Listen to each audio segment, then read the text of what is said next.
సారాయణలకు డబ్బులు పంపించే విధంగా ఉన్నాయి కానీ తల్లిదండ్రులకు తగాదాలు పెట్టే విధంగా ఉంది ఈ తల్లికి వందనం. దీని గురించి పునరాలోచించాలని చంద్రబాబు నాయుడుకి తెలియజేస్తున్నారు. ఎస్సీల పైన అత్యాచారాలు బాగా పెరిగిపోయినాయి. 3 రోజుల నాడు హైకోర్టులో ఎస్సీ అడ్వకేట్ల పైన అఘాయిత్యం జరిగింది. హైకోర్టులోనే ఎస్సీలు వాళ్ళు టై కట్టుకొని డ్రెస్ పైన ఉంటే పక్క వాళ్ళు సహించలేక కొట్టడం జరిగింది. మరి తెనాల్లో ఎస్సీలను పోలీసులే కొట్టారు, దారుణం. మరి ఈ విధంగా ఎస్సీల పైన అఘాయిత్యాలు జరుగుతున్నాయి.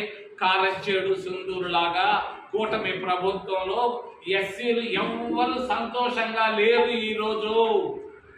ఇది వాస్తవం. కడుపు మంటతో ఉన్నారు. నువ్వు తీసుకొచ్చినటువంటి మరి పథకాలు అది నేను చెప్పదలుచుకోలేదు, దాన్ని నేనేం మాట్లాడిన వర్గీకరణతో ఉడికిపోతున్నారు ఉద్యోగస్తులు, విద్యార్థులు, మరి తల్లిదండ్రులు అందరిని తెలియజేస్తున్నాను. అది మంచా చెడ్డ అనేది తర్వాత ఆలోచిస్తాం. మరి ఈ విధంగా ఎస్సీలలో అసంతృప్తి విపరీతంగా ఉంది కూటమి ప్రభుత్వం పైన. ఎస్టీల పరిస్థితి ఇంకా అధ్వానంగా ఉంది. మరి అరకులో ఉన్నటువంటి గిరిజన ప్రాంతాల్లో మంచి ఖనిజాలు ఉన్నాయి.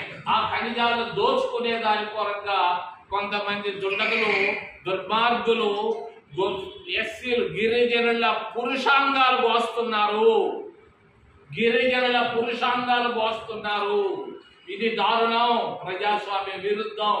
దీన్ని నేను ఖండిస్తున్నాను నిశ్చితంగా. ఓబీసీల పరిస్థితులు కూడా చాలా అధ్వానంగా ఉన్నాయి, చాలా అధ్వానంగా ఉన్నాయి. ఓబీసీ మహిళ చంద్రబాబు నాయుడు నా నియోజకవర్గం కుప్పంలో అప్పు తీసుకుంటే చెట్టుకు కట్టేసి కొట్టినటువంటి దృశ్యాలు మనం చూసాం. ఈ మైనారిటీల పరిస్థితి కూడా భయంకరంగా ఉంది. ఎప్పుడెప్పుడు ఈ ప్రభుత్వం పోతుందా అని చూస్తున్నారు. ఈ పరిస్థితుల్లో ఆంధ్రప్రదేశ్ రాష్ట్రంలో ఎస్సీలు, ఎస్టీలు, ఓబీసీల మైనారిటీల స్థితిగతులు అధ్వానంగా ఉన్నాయి, కన్నీళ్లతో ఉన్నారని తెలియజేస్తూ ఏదైనా ప్రశ్నలు ఉంటే అడగమని మిమ్మల్ని చేతులెత్తి ప్రార్థిస్తున్నాను. అయ్యా, ఇది మా మిత్రులు వారానికి ఒక్కసారి కొత్త కాన్సెప్ట్ బయటేస్తుంటారు. మరి ఒక వారంలో బనకచర్లు అంటాడు, ఒక వారంలో జీరో కరప్షన్ అంటాడు, ఒక వారంలో P24 అంటాడు, మరి ఇంకొకసారి గ్రీన్ ఎనర్జీ అంటాడు. ఇవన్నీ ఊరికే ఆయన వాళ్ళు చెప్పిన ఇంటర్నెట్ లో మాటలు తీసి బయట వదులుతున్నాడు. బనకచెర్ల రాయలసీమ జిల్లాలకి నీళ్ళు ఇస్తే సంతోషం. ముందు కృష్ణా జలాలు ఇచ్చి 25 లక్షల ఎకరాల భూములకి మాగాణి భూములు చేసిన తర్వాత నువ్వు కృష్ణా నది నుంచి తీసుకురా, అది గోదావరి నుంచి తీసుకురా, గంగా నది నుంచి తీసుకురా, దీనికి కావాల్సిన డబ్బులు నువ్వు తీసుకొచ్చి ఇస్తానంటే మేమేం కాదనం.